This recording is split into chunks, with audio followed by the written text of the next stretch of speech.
जय श्री कृष्णा, राधे राधे। भगतजनों, आज के इस वीडियो में मैं आपको वैशाख पूर्णिमा की व्रत कथा सुनाऊंगी और इसी के साथ बाद में बताऊंगी कि वैशाख पूर्णिमा के दिन कौन से ऐसे विशेष पूजन और दान हैं जिनके करने से भगवान विष्णु की प्रसन्नता का हम पात्र बनेंगे और हमारे समस्त पापों का नाश होगा। तो आइए सर्वप्रथम वैशाख पूर्णिमा का महत्व जान लेते हैं। भगतजनों, इस बार वैशाख पूर्णिमा 16 मई 2022 की पड़ रही है, किंतु वैशाख पूर्णिमा की तिथि 15 मई को ही शुरू हो जाएगी। इसलिए यह पूर्णिमा का व्रत कुछ लोग 15 तारीख को भी करेंगे। इस दिन भगवान विष्णु जी का विशेष पूजन करने का विधान है। वैशाख पूर्णिमा के दिन ही करुणा के अवतार भगवान बुद्ध जन्मोत्सव भी मनाया जाता है। वैशाख पूर्णिमा तिथि के दिन श्री भगवान का विधिवत पूजन करने के साथ ही श्री सत्यनारायण कथा के पाठ श्रवण का भी बड़ा महत्व माना जाता है। माना जाता है कि वैशाख की पूर्णिमा को ही भगवान विष्णु ने अपने 9वें अवतार के रूप में जन्म लिया था। मान्यता है कि भगवान कृष्ण के बचपन के दोस्त सुदामा वैशाख पूर्णिमा के दिन ही उनसे मिलने पहुंचे थे। इसी दौरान जब दोनों दोस्त साथ में बैठे तब कृष्ण ने सुदामा को सत्य विनायक व्रत का विधान बताया था। सुदामा ने इस व्रत को विधिवत किया और उनकी गरीबी नष्ट हो गई। इस दिन धर्मराज की पूजा करने की भी मान्यता है। कहते हैं कि सत्य विनायक व्रत से धर्मराज जी खुश होते हैं। ऐसा भी मान्यता है कि धर्मराज मृत्यु के देवता हैं, इसीलिए उनके प्रसन्न होने से अकाल मौत का डर कम हो जाता है।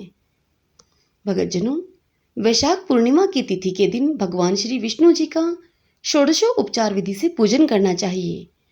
पूजा से पूर्व केले के पत्ते का मंडप सजाकर श्री भगवान का आह्वान पूजन करें। पूजन के बाद श्री सत्यनारायण कथा का पाठ करें। इसका श्रवण परिवार के सभी सदस्य भी करें। ऐसा करने से मनोवांछित फल की प्राप्ति होती है। आइए अब वैशाख पूर्णिमा की व्रत कथा सुनते हैं। सब बोलिए विष्णु भगवान की जय। ओम नमो भगवते वासुदेवाय। ओम नमो नारायण। द्वापर युग में एक बार यशोदा माँ ने श्री कृष्ण से कहा कि वह सारे संसार के उत्पादनकर्ता पालनहारी है। वह उन्हें ऐसा व्रत बताएं जिसको करने से मृत्यु लोक में भी स्त्रियों को विधवा होने का भय न रहे और वह व्रत सभी मनुष्यों की मनोकामनाएं पूर्ण करने वाला हो। तब श्री कृष्ण जी उन्हें ऐसे एक व्रत को विस्तार से बताते हैं कि सौभाग्य प्राप्ति के लिए स्त्रियों को 32 पूर्णिमाओं का व्रत करना चाहिए। यह व्रत अचल सौभाग्य देने वाला और भगवान शिव के प्रति मनुष्य मात्र की भक्ति को बढ़ाने वाला व्रत है। तब यशोदा जी पूछने लगी कि इस व्रत को मृत्युलोक में किसने किया था। श्री कृष्ण ने उनसे कहा कि इस भूमंडल पर अनेक प्रकार के रत्नों से परिपूर्ण कातिका नाम की एक नगरी थी। वहां चंद्रहराश नामक एक राजा राज्य करता था। उसी नगरी में धनेश्वर नाम का एक ब्राह्मण था और उसकी स्त्री बहुत सुंदर थी जिसका नाम रूपवती था। दोनों ही उस नगरी में बड़े प्रेम से रहते थे। उनके घर में धन धान्य आदि की कोई कमी नहीं थी, परंतु उनको बहुत बड़ा दुख था। उनके कोई संतान नहीं थी। एक समय एक बड़ा योगी उस नगर में आया। वह योगी उस ब्राह्मण के घर को छोड़कर अन्य सभी घरों में भिक्षा लेकर भोजन किया करता था। वह रूपवती से कभी भिक्षा नहीं लेता था। एक दिन वह योगी रूपवती से भिक्षा न लेकर किसी अन्य घर से भिक्षा लेकर गंगा किनारे जाकर प्रेम पूर्वक खा रहा था। तभी ब्राह्मण धनेश्वर ने योगी को ऐसा करते हुए देखा। अपनी भिक्षा के अनादर से दुखी होकर धनेश्वर योगी से कहता है कि वह सभी घरों से भिक्षा लेता है, लेकिन वह उसके घर से भिक्षा कभी नहीं लेते हैं। इसका क्या कारण है? तब योगी ने कहा कि निसंतान के घर की भीख पतितों के अन्न के समान होती है और जो पतितों का अन्न खाता है वह भी पतित हो जाता है, क्योंकि वह निसंतान है। इसलिए पतित हो जाने के भय से वह उनके घर की भिक्षा नहीं लेता। योगी की इस बात को सुनकर धनेश्वर को बहुत दुख हुआ और हाथ जोड़कर योगी के वह पैरों में गिर गया और कहने लगा कि यदि ऐसा है तो वह उसे पुत्र प्राप्ति का उपाय बताए। वह सब कुछ जानने वाले हैं, वह उस पर अवश्य कृपा करें। धन की उसके घर में कोई कमी नहीं है, लेकिन कोई संतान न होने के कारण वह बहुत दुखी रहता है। वह उसके इस दुख का हरण करें। धनेश्वर की यह बात सुनकर योगी कहने लगे कि उन्हें चंडी की आराधना करनी चाहिए। घर आकर उसने अपनी स्त्री से यह सारी बात कही और वह स्वयं वन में चला गया। वहां उसने चंडी की उपासना शुरू कर दी और उपवास भी किया। चंडी ने 16वें दिन उसको स्वप्न में दर्शन दिया और कहा कि उसके यहाँ पुत्र होगा, परंतु उसके उस पुत्र की 16 वर्ष की आयु में ही मृत्यु हो जाएगी। यदि वह दोनों स्त्री पुरुष 32 पूर्णिमाओं का व्रत विधि पूर्वक करेंगे तो वह पुत्र दीर्घायु हो जाएगा। जितनी उनकी सामर्थ्य है आटे के दिए बनाकर शिवजी भगवान का पूजन करना, परंतु पूर्णिमा के व्रत 32 होने चाहिए। प्रातःकाल होने पर इस स्थान के समीप एक आम का वृक्ष तुम्हें दिखाई देगा। उस वृक्ष पर चढ़कर फल तोड़कर शीघ्र उसे अपने घर ले जाना और अपनी स्त्री को सारा वृत्तांत बताना। तत्पश्चात ऋतु स्नान करने के पश्चात वह स्वच्छ होगी, तब श्री शंकर भगवान का ध्यान करके वह उस फल को खा ले। तब शंकर भगवान की कृपा से वह गर्भवती हो जाएगी। यह स्वप्न देखकर जब वह ब्राह्मण प्रातःकाल उठा तो उसने एक स्थान के पास ही आम का वृक्ष देखा जिस पर बहुत सुंदर आम का फल लगा हुआ था। उस ब्राह्मण ने आम के वृक्ष पर चढ़कर उस फल को तोड़ने का प्रयास किया, परंतु वृक्ष पर कई बार कोशिश करने पर भी वह वृक्ष पर चढ़ नहीं पाया। तब उस ब्राह्मण को बड़ी चिंता हुई और विघ्न विनाशक श्री गणेश भगवान जी की वह वंदना करने लगा। वह कहने लगा कि हे गणेश जी महाराज, मुझे इतनी शक्ति दें कि मैं अपना मनोरथ पूर्ण कर सकूं। और इस प्रकार गणेश जी की प्रार्थना करने पर उनकी कृपा से धनेश्वर वृक्ष पर चढ़ गया और उसने सुंदर आम के फल को तोड़ लिया।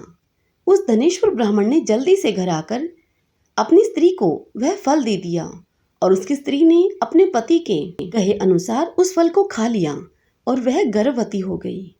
तत्पश्चात देवी की असीम कृपा से समय आने पर उसने एक अत्यंत ही सुंदर बालक को जन्म दिया जिसका नाम उन्होंने देवीदास रखा।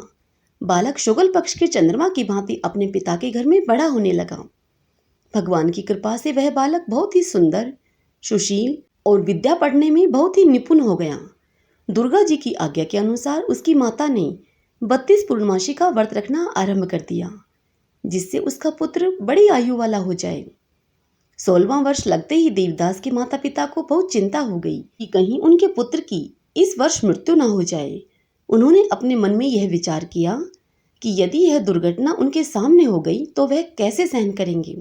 इसलिए उन्होंने बालक के मामा को बुलाकर उससे कहा कि उनकी एक बहुत बड़ी इच्छा है, देवीदास 1 वर्ष तक काशी में जाकर विद्या का अध्ययन करे और उसको अकेला भी नहीं छोड़ना चाहिए।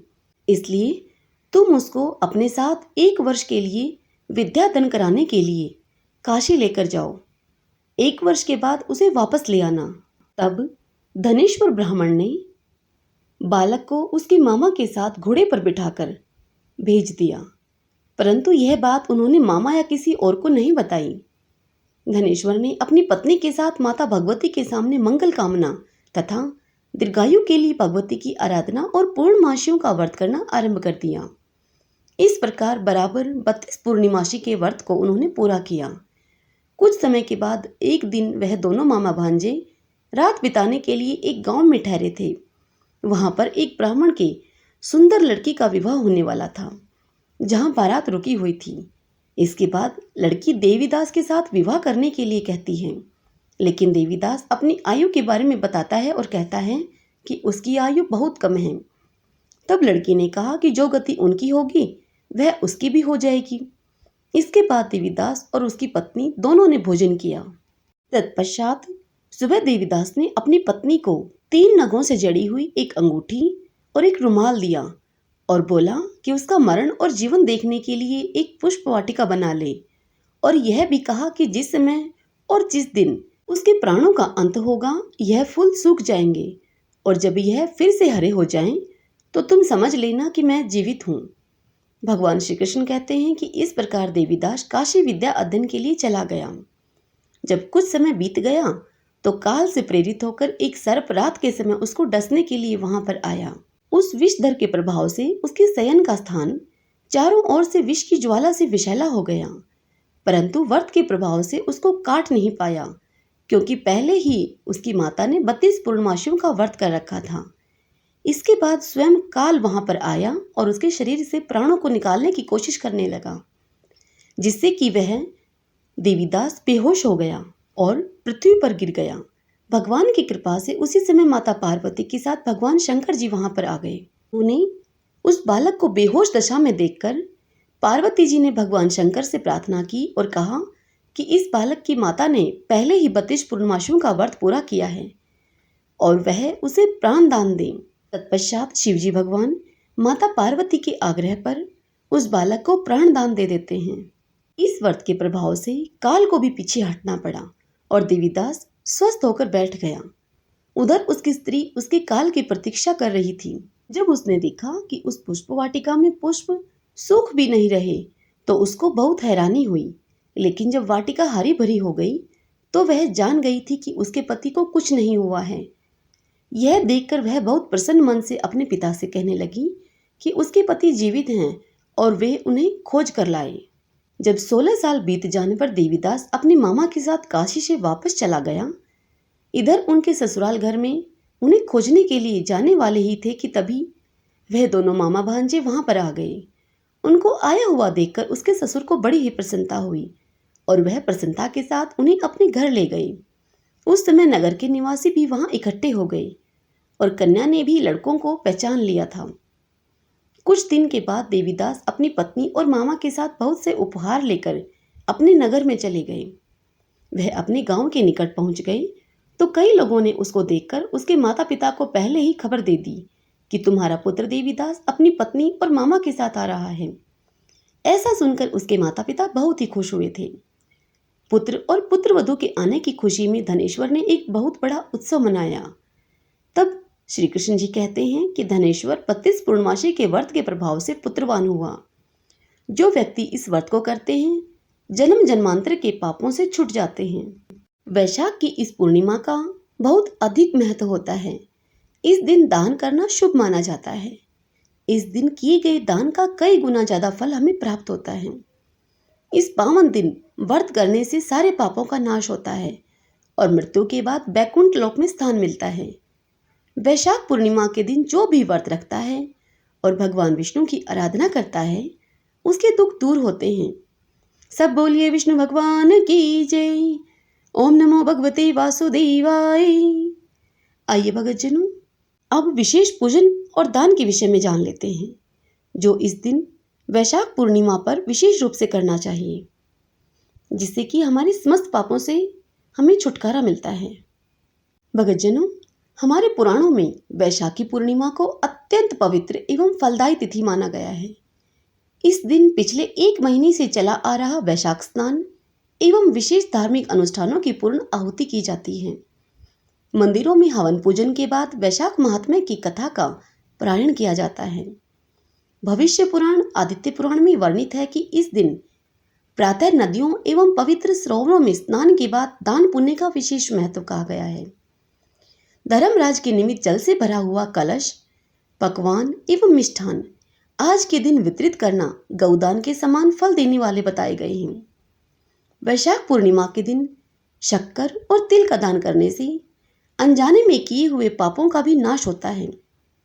पूर्णिमा के दिन भगवान विष्णु की प्रतिमा के सामने घी से भरा हुआ पात्र, तिल और शक्कर स्थापित करके पूजन करना चाहिए।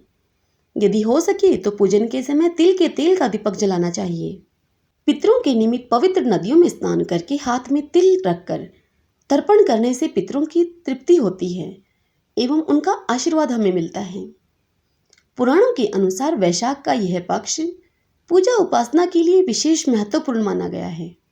तो भगतजनों, यह है वह सरल और विशेष पूजा विधि और दान जिसके करने से सहज ही हमारे समस्त पापों का नाश हो जाता है। यदि यह बात आपको अच्छी लगी हो, यह कथा आपको मेरे द्वारा सुनाना पसंद आया हो तो वीडियो को लाइक करें, खूब शेयर करें ताकि यह ज्ञान दूसरों तक भी पहुंच सके। जय श्री कृष्ण। राधे राधे।